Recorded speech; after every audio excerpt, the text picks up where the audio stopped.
జయ శ్రీమన్నారాయణ. ఆపదామపహత్తారం దాతారం సర్వసంపదాం లోకాభిరామం శ్రీరామం భూయో భూయో నమామ్యహం. నిన్న 16వ సర్గలో మనకి 15 శ్లోకాలు చదువుకున్న శ్రీమద్ రామాయణం వాల్మీకి మహర్షి రచించినటువంటిది. దానిలో ఈరోజు 16వ సర్గ నుంచి తెలుసుకుందాం. ఈ సర్గ మొత్తం మనకి 32 శ్లోకాలు వచ్చినాయి.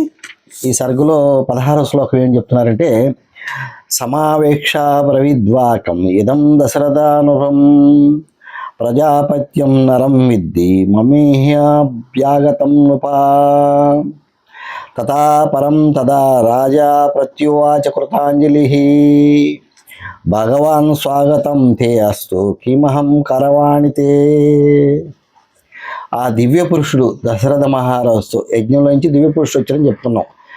ఆ దివ్య పురుషుడు దశరథ మహారాజుతో, ఓ రాజా, నేను బ్రహ్మదేవుడు పంపగా ఇచ్చటకు వచ్చి తిని అని నుడివిను. తదనంతరము ఆ రాజు అంజలి ఘటించి, ఓ మహాత్మా, నీకు స్వాగతము, నా కర్తవ్యం తెలుపుము అని పలికెను. ఎప్పుడైతే అలా వచ్చాడో, అలా మాట్లాడారో, దశరథ మహారాజు నా కర్తవ్యాన్ని తెలుపుమని చెప్తున్నాడంట. చెప్పిన తర్వాత అతో పునరిదం వాక్యం ప్రజాపాత్యో నరో అబ్రవీత్ రాజన్నర్చయతా దేవన్ అద్య ప్రాప్తం ఇదం త్వయా ఇదం తు నుపశార్దూల పాయసం దేవనిర్మితం ప్రజాకరం గృహణం త్వా ధన్యం ఆరోగ్యవర్ధనం భార్యాణం అనురూపాణం అస్నితేతి ప్రయచ్చవై తాసు త్వం ప్రప్యసే పుత్రాన్ యథార్థం యజుసే నుపః.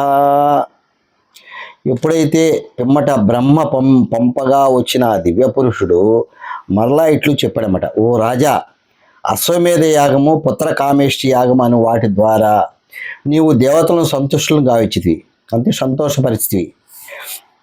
వారి అనుగ్రహం ద్వారా ఇది నీకు లభించింది, ఈ పాయసము. ఓ నరేంద్ర, ఇది దివ్యమైన పాయసము, సంపతర్కము, ఆరోగ్యం వృద్ధి చేయనిది. అంతేకాదు, ఇది సంతానం కూడా ప్రసాదించును. దీన్ని స్వీకరింపము. ఈ పాయసమును నీ ప్రియపత్రులకి ఇచ్చి భుజింపవలసిందిగా వచింపము. దీన్ని సేవించడం వలన యజ్ఞఫలముగా నీ భార్యలకు పుత్ర సంతానము కలుగును అని చెప్తున్నమాట.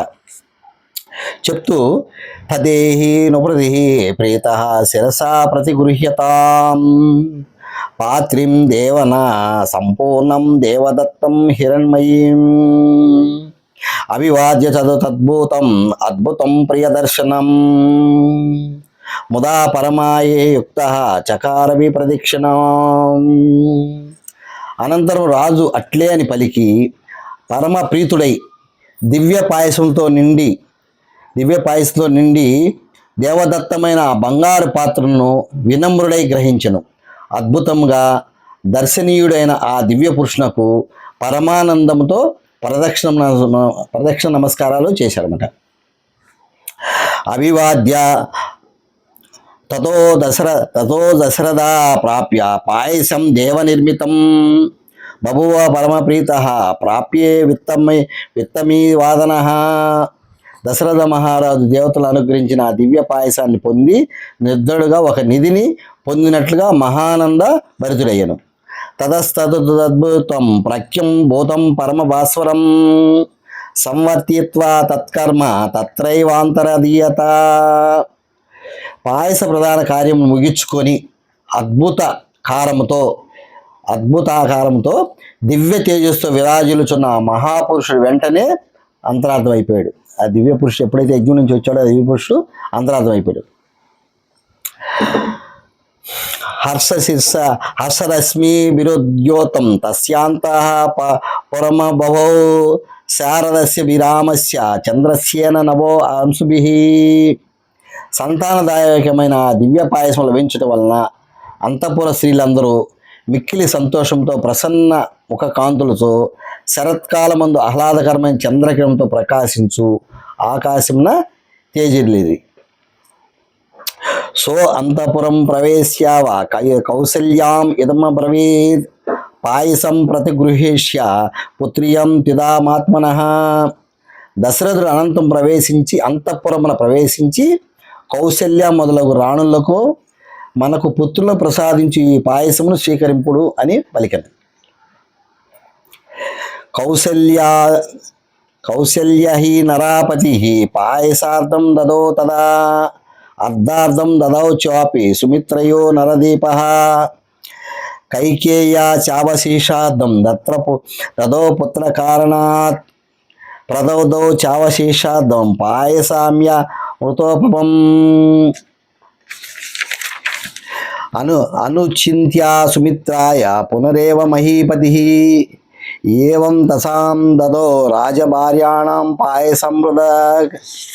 ఇక్కడ ఏం చెప్తున్నారంటే, మహారాజు కౌశల్యదేవికి అమృతతుల్యముగా పాయసంలో సగభాగం ఇచ్చను, మిగిలిన సగభాగంలో అర్ధభాగమును 1/4 సుమిత్రాదేవికి ఇచ్చును, మిగిలిన పావు భాగములో 1/4 భాగములో 1/8 కైకేయికి వసంగెను, మిగిలిన పరక భాగం మరలా సుమిత్రకి ఇచ్చిన. ఈ విధంగా పుత్ర సంతాన ప్రాప్తికై పాయసమును 3 రాణులకు విడివిడిగా పంచిన. అంటే మొదటి సగం 2 భాగాలు చేసి సగ భాగాన్ని యొక్క కౌశల్యకి ఇచ్చారు. దానిలో నుంచి మళ్ళీ ఏం తీసుకొచ్చేసి సుమిత్రదేవికి తీసుకొచ్చి దానిలో ఒక పరక భాగం 1/4 ఇచ్చారు సుమిత్రదేవికి. మళ్ళీ అక్కడ 3 భాగాల్లో మళ్ళీ మిగతా భాగాన్ని తీసుకెళ్ళి కైకేయికి ఇచ్చారు. కైకేయిలోంచి మళ్ళీ తీసుకొచ్చి మళ్ళీ ఒక భాగాన్ని తీసుకొచ్చి ఒక పరక భాగాన్ని తీసుకొచ్చి సుమిత్రదేవికి ఇచ్చారు. అంటే రాబోయే రోజుల్లో ఈ యొక్క రాముడికి లక్ష్మణుడు తోడుగా ఉంటాడు, అలాగే ఇక్కడ భరతుడికి శత్రుఘ్నుడు తోడుగా ఉంటాడు అన్న ఒక ఆలోచనతో చేశాడనమాట. తస్యే తత్పాయసం ప్రాప్య నరేంద్రశ్చోత్తమ శ్రియా సమ్మానం మేనిరే సర్వ పహరోషిచితి తేతసహ. ఆ 3 రాణులు దశరథు నుండి పాయసం సేకరించి అది తమకు జరిగిన సమ్మానమని మహాభాగ్యంగా భావించి సంతోషంతో పొంగిపోయేది. తథాస్తుతా ప్రాస్య తదుత్తమ శ్రియ మహీపతే ఉత్తమ పాయసం హుతాసానాదిత్య సమాన తేజస అచిరణ గర్భాన్ ప్రతిపేదిరి తథాస్తు రాజా ప్రసమీక్షతా శ్రియ ప్రరుడుగర్భ ప్రతిలబ్ధ మానస బభువ హుష్ట శ్రీదినే యథా హరి సురేంద్ర సిద్ధర్షి గణాభిపూజిత. పిమ్మట ఆ దశరథ మహారాజు యొక్క ప్రియపత్రులను 3 కూడా ఆ దివ్య పాయసమును ఎవరి భాగమును వారు భుజించి అగ్ని వలె సూర్యుని వలె తేజమూర్తులై వెరజిల్లిరి. అచిరకాలంలోనే వారు గర్భవతులైరి. తదనంతరము దశరథుడు గర్భవతులైన తన భార్యను చూచి స్వస్థచిత్తుడై స్వర్గమునందు ఇంద్రాది దేవతచే సిద్ధులచే ఋషిగణములచే పూజింపబడిన వలె విష్ణువు వలె సంతోషపడిను. ఇత్యాశే శ్రీమద్ రామాయణే వాల్మీకియే ఆదికావ్యే బాలకాండే షోడసర్గ 16వ సర్గ పూర్తయిపోయింది. ఇప్పుడు 17వ సర్గకి నెక్స్ట్ వీడియోలో 17వ సర్గ తెలుసుకుందాం. ఈ 17వ సర్గలు ఏం చెప్తున్నారంటే, బ్రహ్మ యొక్క ప్రేరణ ప్రభావమున దేవతల అంశాలతో బల్లూక వానర వీరులు జన్మించుట. అంటే స్వామితో పాటు వీళ్ళు కూడా రావాలి కాబట్టి, ఎందుకంటే రావణాసుడు కోరిక ఏంది, మానవులు వానరులు తప్పించి మిగతా ఎవరి చేత కూడా వీళ్ళిద్దరి వల్ల మరణం, వీళ్ళిద్దరిని తక్కువ అంచనా వేశాడు. ఎవరి వల్ల మరణం లేదని కోరాడు, ఒక మానవులు వానరాలు. కాబట్టి వీళ్ళని తక్కువ అంచనా వేశారు. కాబట్టి ఇప్పుడు రాముడు భగవద్ అవతారంగా భూమి మీదకి వస్తున్నాడు. ఆయనతో పాటుగా ఎవరు రావాలి, మిగతా కూడా పైన దేవతలందరూ కూడా ఈ రూపాలు ధరించి భూమి మీదకి ఒక వానరులుగా రావాలి, వానరులు బంధుకాలుగా రావాలి. కాబట్టి ఈ యొక్క 17 సరుకులు దాని విషయాల్లో కూలంకుషంగా వివరిస్తున్నాడు. నెక్స్ట్ వీడియోలో తెలుసుకుందాం. జై శ్రీమన్నారాయణ.